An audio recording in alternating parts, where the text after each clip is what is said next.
Hello students, last video में हम लोगों ने देखा था वाइल लूप के बारे में। अब हम लोग देखने जा रहे हैं डू वाइल लूप के बारे में। ठीक है, तो डू वाइल का सिंटैक्स सबसे पहले देख लेते हैं। सपोज मैं 10 बार प्रिंट करना चाहता हूँ किसी भी एक सिंगल लाइन ऑफ स्टेटमेंट को। ठीक है, उसके लिए यदि मैं करना चाहूँ तो ठीक है, उसको कैसे प्रिंट कराऊँगा। तो ये हो गया सबसे पहला मेरा इनिशियलाइजेशन जैसा ही है वैसे ही रहेगा, जस्ट का तस, इसमें कुछ चेंज नहीं करना है।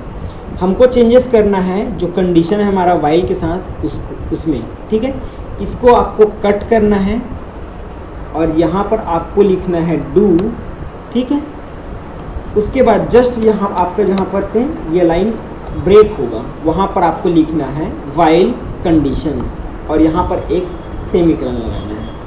तो बस आपको सिर्फ इतना ही चेंजेस करना है आपके डू वाइल स्टेटमेंट में, वाइल स्टेटमेंट को डू वाइल स्टेटमेंट में कन्वर्ट करने के लिए।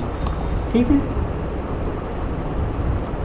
तो आपका डू यहाँ हो जाएगा, फिर उसके बाद स्टेटमेंट हो जाएगा, उसके बाद फिर आपका अपडेशन हो जाएगा।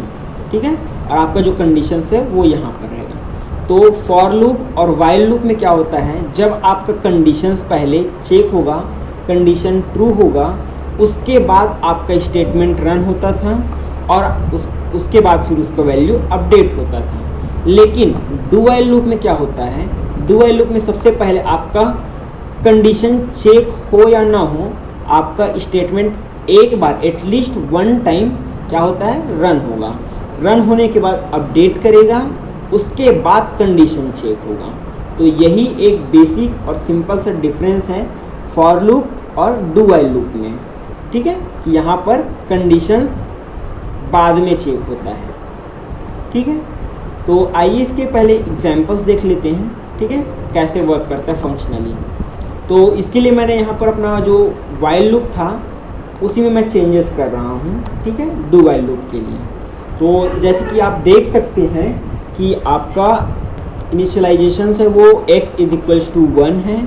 ठीक है, उसके बाद फिर यहाँ पर आपका कंडीशंस, उसके बाद यहाँ पर आपका स्टेटमेंट और उसके बाद यहाँ पर आपका अपडेशन है। ठीक है, तो अब देखिए एक बार और देख लीजिए कैसे मैं इसमें चेंजेस करता हूँ। ठीक है, तो यहाँ पर आपका जो कंडीशन था, ठीक है, कंडीशंस को आपको करना है, हटाना है। ठीक है, कंडीशंस को यहाँ से हटाना है, यहाँ पर आपको जस्ट पुट करना है डू। ठीक है, उसके बाद यहाँ पर जहाँ से एग्जिट होते थे वहाँ पर आपको इस लाइन को लिखना है वाइल। ठीक है, इसके बाद आपको लिखना है सेमीकोलन। ठीक है, तो यहाँ पर आपका इनिशियलाइजेशन जैसा है वैसे ही रहेगा। ठीक है, जहाँ पर आपका कंडीशन आता था वहाँ पर हमारा क्या है, डू है।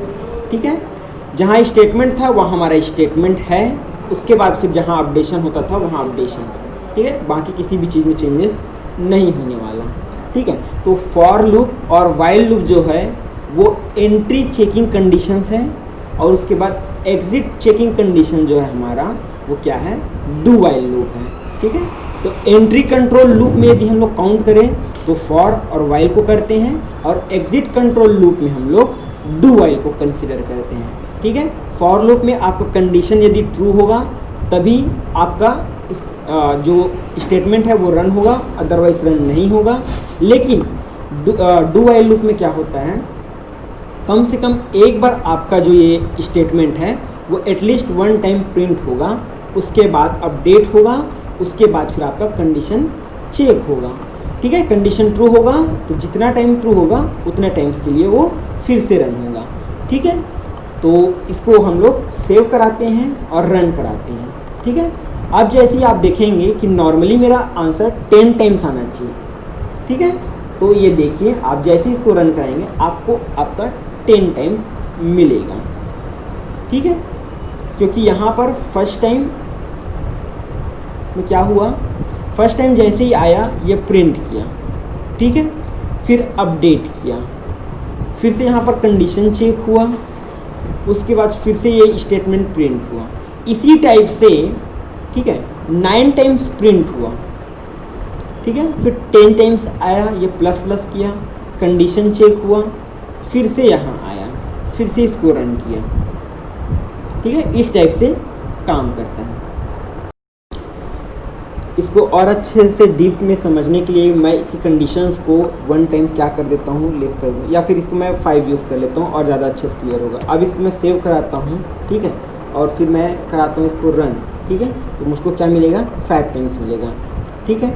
अब इसको आप ध्यान से समझने की कोशिश करेंगे, ठीक है। इसके लिए देखो यहाँ पर सबसे पहला कंडीशंस यहाँ पर मेरा वेरिएबल हुआ क्या, इनिशियलाइजेशन। अब यहाँ पर मैं क्या कर रहा हूँ, कंडीशन से मेरा डू मतलब कि करना है, ठीक है। तो किसको, यहाँ पर प्रिंट स्टेटमेंट है, जो स्टेटमेंट है उसको प्रिंट करेगा। तो सबसे पहले यहाँ पर आया और इसको प्रिंट कर लिया। मैं यहाँ पर काउंटिंग कर देता हूँ, काउंट 1, ठीक है। तो ये क्या हो गया, पहली बार प्रिंट किया इस लाइन को।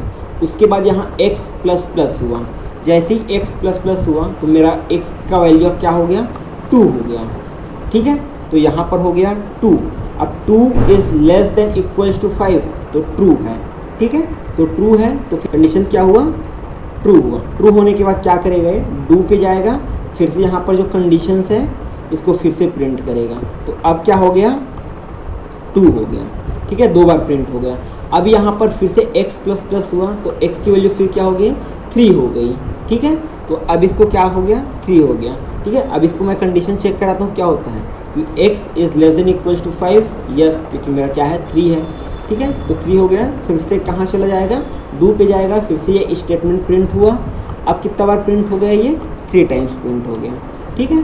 इसके बाद यहाँ पर x++ फिर से हुआ, ठीक है, x++ हुआ तो अब हो गया वैल्यू मेरा क्या, 4 हो गया। तो अब 4 is less than equals to 5 is true और नॉट, ट्रू है, ठीक है। तो फिर ट्रू हो गया तो फिर से कहाँ चला गया, इस स्टेटमेंट पे, फिर इस स्टेटमेंट को क्या किया, प्रिंट किया।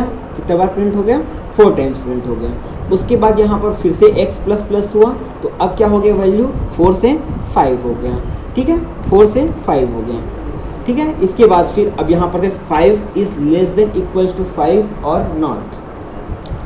तो फिर यहाँ पर मैं क्या करता हूँ, कंडीशंस फिर से देखता हूँ कि मेरा क्या हो रहा है, ट्रू हो रहा है। ट्रू हुआ तो वो फिर से कहाँ गया, डू पे गया, फिर से एक कंडीशन क्या हुआ, रन हुआ। अब यहाँ पर 4 से क्या हो जाएगा मेरी स्टेटमेंट, 5। अब तक क्या हो गया, 5 टाइम्स मेरा ये लाइन क्या हो गया, प्रिंट हो चुका है। अब यहाँ पर फिर से अपडेशन पे आया तो x++, अब क्या हो गया, मेरा वैल्यू 5 से 6 हो गया, ठीक है। अब यहाँ पर कंडीशन क्या हुआ, चेक, क्या मेरा 6 जो है वो 5 से बराबर है या फिर छोटा है, नहीं। तो कंडीशन क्या हो गया, फॉल्स हो गया। तो कंडीशंस फॉल्स हुआ तो आगे प्रिंट नहीं करेगा, ठीक है। आगे प्रिंट नहीं करेगा, कहाँ आ जाएगा, आगे वाले स्टेटमेंट में, ठीक है। तो यहाँ पर आ रहा है, इसके लिए मैं एक लाइन लिख देता हूँ, डॉक्यूमेंट डॉट राइट, इसमें मैं लिख देता हूँ नेक्स्ट स्टेटमेंट, ठीक है। ये अब इसको सेव कराइए, रन कराइए, आपको मिलेगा ये। उसके बाद से 5 के बाद नेक्स्ट कहाँ जा रहा है, नेक्स्ट स्टेटमेंट पे, ठीक है। आप इसको बारी बारी से 1 2 करा कर भी देख सकते हैं, ठीक है। यदि ऐसा है तो फिर ये कुछ भी कर लो आप, कंडीशन आपको एक बार तो प्रिंट करके देगा ही। मान लो इसको आप लेस देन इक्वल्स टू 0 भी करते हो, उसके बावजूद भी आपको मिलेगा, आपका कंडीशंस कोई सा भी हो, ठीक है। आपका एक बार कम से कम एटलीस्ट यह लाइन प्रिंट करके देगा, ठीक है। बाकी आप जितना कंडीशन दोगे उसके हिसाब से रहेगा, ठीक है। ये हो गया, ठीक है। यदि आपको इस वीडियो में किसी भी प्रकार का डाउट है तो आप कमेंट में कमेंट करके पूछ सकते हैं। वीडियोस को देखने के लिए थैंक यू। चैनल को सब्सक्राइब करना ना भूलें।